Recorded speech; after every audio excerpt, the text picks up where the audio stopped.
Hello, bonsoir et bienvenue dans une nouvelle vidéo. Oui, cette semaine, nous allons continuer notre classement et nous allons aller de la place numéro 60 à la place numéro 41. Donc on démarre tout de suite avec le film à la 60e place qui n'est autre que American Beauty de Sam Mendes, sorti en 1999, c'est un film américain bien connu d'ailleurs.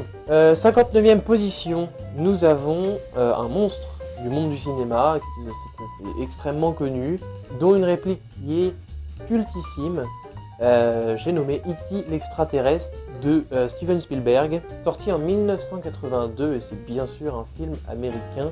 58e position, Inglourious Basterds de Quentin Tarantino, c'est un film américain sorti en 2009. Il est assez récent, il a presque 10 ans, mais il a 10 ans d'ailleurs, nous sommes en 2019 depuis presque un mois, donc voilà. 57e position, nous avons Whiplash de Damien Chazelle. C'est un film américain sorti en 2014. Celui-là est encore plus récent. Il date d'à peine 4 ans, donc vraiment, il est très récent celui-ci. Et ça doit être l'un de nos films les plus récents du classement d'ailleurs. Oui, c'est possible. On a des 2016 et 2015, mais il est dans les récents. 56e position, Reservoir Dogs de Quentin Tarantino, une nouvelle fois. C'est un film américain de 1992, pardon, je ne sais pas parler aujourd'hui. Je vous le conseille, il est vraiment bien. Voilà, je fais des fois des petites interventions comme ça pour vous dire si j'ai bien aimé les films ou pas. J'en ai vu pas mal dedans, j'ai pas tout vu, loin de là. J'en ai vu quelques-uns et il y en a certains que je vous conseille.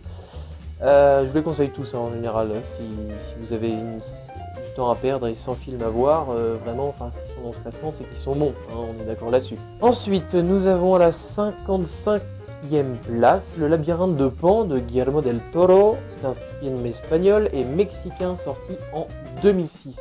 Alors, je regarde un peu plus bas parce qu'en fait, je n'ai pas appris les 100 et j'ai une anti-sèche en fait là, qui me donne les films dans l'ordre. Voilà, c'est une fiche. Merci à elle d'être là d'ailleurs. 54e place, nous avons Surfroide de Alfred Hitchcock. Un film américain sorti en 1958. Alors, Hitchcock, voilà, on peut pas passer à côté. C'est vraiment le maître du suspense. Et voilà, c'est juste fou. Et d'ailleurs, il obtient 2 places l'une après l'autre, car à la 53e place, c'est toujours Alfred Hitchcock, avec un film sorti en 1960 cette fois-ci. Et ce film est la consécration de son art, car c'est Psychose. C'est le film, je pense, le plus connu d'Alfred Hitchcock, de manière totalement légitime, hein, mais tous, en général, d'Alfred Hitchcock, tous les films que Alfred Hitchcock a fait sont très bons. Vous pouvez tous les voir, ils sont vraiment... on aurait pu les faire maintenant, je veux dire, ils sont vraiment dans le move, entre guillemets. Vous voyez? Bon bah alors vous pouvez les regarder, franchement, il n'y a aucun problème à regarder Psychose d'Alfred Hitchcock, même s'il date de 1960. On remarque pas la différence, à part peut-être un petit peu de qualité d'image par rapport à ce qu'on fait maintenant, c'est sûr, mais encore, franchement, parce que les images qu'il y avait à l'époque sont juste sublimes, c'est une question de point de vue. 52e place, Il était une fois dans l'Ouest de Sergio Leone, c'est un film américain et italien sorti en 1968. Ensuite, à la 51e place, nous avons La vie est belle de Frank Capra, c'est un film américain sorti en 1946. Bien, nous arrivons donc dans le top 50 des meilleurs films de tous les temps. Ça y est, nous avons fait la moitié de ce top déjà. Et donc on va découvrir les 10 premiers de ce top 50 aujourd'hui. Et on en découvrira 20 autres de ce top 50 la semaine prochaine. Et on commence avec, à la 50e place, Laurence d'Arabie de David Lean. Voilà, David Lean, c'est un film américain et anglais sorti en 1962. Voilà, Transporting, c'est un film de Danny Boyle, il est anglais et sa sortie est en 1996 et il est à la 49e place. J'ai eu du mal à le sortir celui-là. 48e place, Le silence des agneaux de Jonathan Demme, c'est un film américain sorti en 1991. Je vous le conseille aussi, c'est l'une des histoires d'Hannibal Lecter. Et donc à regarder, si vous aimez ce genre de film, à regarder. Sinon, ne regardez pas. 47e place, Interstellar de Christopher Nolan. C'est un film américain sorti en 2014. Alors, voilà, Christopher Nolan. De toute façon, tout ce qu'a fait Christopher Nolan, je vous le conseille. Voilà, clairement. Il a beaucoup de place dans ce classement déjà, donc ça prouve son talent. Et c'est l'un des réalisateurs récents que J'apprécie la patte artistique qu'il a, je l'apprécie beaucoup. Voilà, je tenais à le préciser. 46e place, Citizen Kane d'Orson Welles. C'est un film américain sorti en 1941. Tous les temps, hein, je vous le précise, parce que 1941, pardon, j'ai vérifié tout à l'heure avant de démarrer la vidéo, c'est le film le plus vieux que nous avons dans ce classement. Citizen Kane d'Orson Welles. C'est un excellent film. Vous pouvez le regarder, il est particulier. Je pense que cérébralement après vous n'irez plus très bien. Mais il faut le voir quand même au moins une fois dans sa vie. 45e place, Drive de Nicholas Winding Refn. C'est un film américain sorti en 2011. Alors c'est pareil, c'est un film qui est un film d'action plutôt. Très intéressant à voir. Par contre, il faut, c'est pour un public averti, hein, je vous préviens, il est assez costaud comme film. Voilà. 44e place, alors ça, ce film c'est ma vie. Je l'adore ce film vraiment, c'est un coup de cœur du cinéma comme pas possible.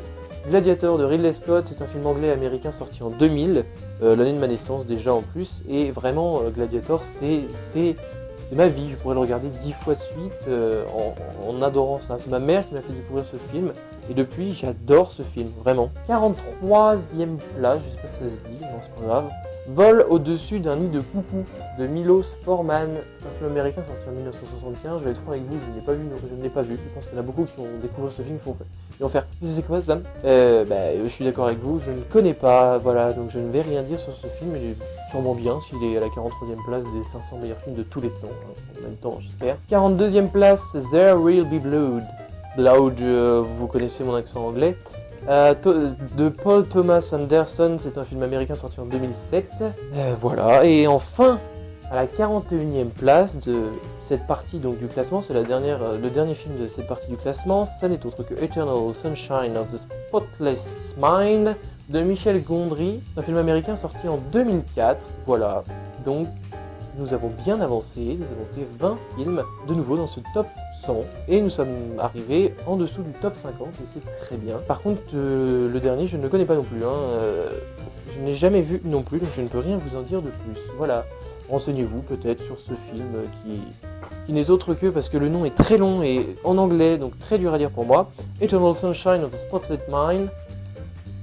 Voilà l'affiche, c'est ce film là. Bah voilà, cette partie de top est terminée. Si tu as apprécié cette partie, tu as tout à fait le droit, hein. Tu peux laisser un pouce en l'air, si vous êtes plus haut, un pouce en l'air, ou un pouce bleu, comme diraient certains. Tu as aussi le droit de laisser un commentaire si tu n'es pas d'accord, si tu penses qu'un film est surcoté ou sous-coté, tu as le droit de le penser, c'est déjà pas mal. Et puis après, tu as bien sûr le droit de t'abonner dans le coin, d'aller voir juste au-dessus, eh bien, la partie juste avant du classement, tu sais, celle où on va de... Oui, on allait en...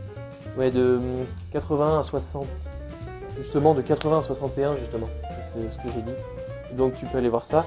Et nous, on se retrouve pour une prochaine vidéo. Mais en attendant, comme d'habitude, n'oubliez jamais, restez connectés.